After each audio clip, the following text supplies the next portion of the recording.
Explica'm un conte.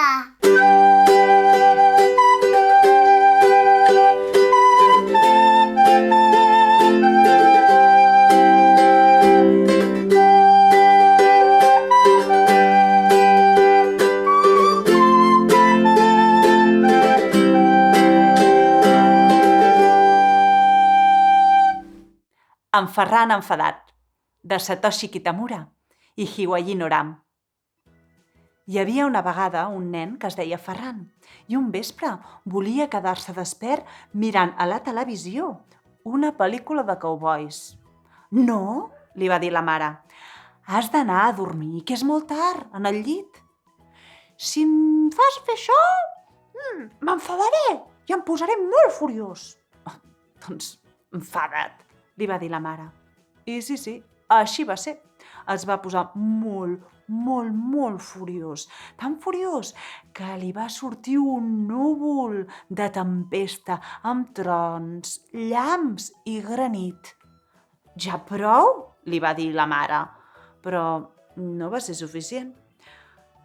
La fúria d'en Ferran es va convertir en un vent huracanat que va arrencar teulades, xemeneies i el campanar de l'església. Ja prou, li va dir el pare.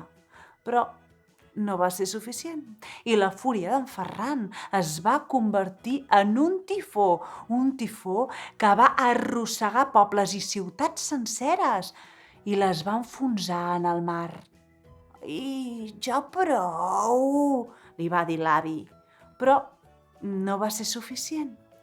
I la fúria d'en Ferran es va convertir en una tremolor molt forta que, catac, va trencar la terra de punta a punta com si fos un ou.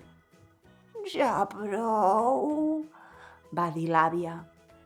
Però no va ser suficient i la fúria d'en Ferran es va convertir aleshores en una tremolor tan forta que era un terratrèmol universal i la terra, la lluna, el sol, les estrelles, els planetes, el país, el poble, el carrer, la casa del Ferran, el jardí i el seu llit es van convertir en pols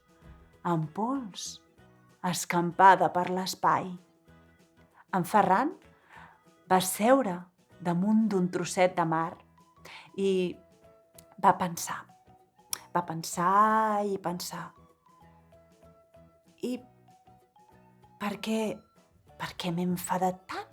Per què m'he posat tan furiós? I en Ferran ja no se'n recordava. I tu? Tu te n'en recordes? I conte contat, aquest conte s'ha acabat.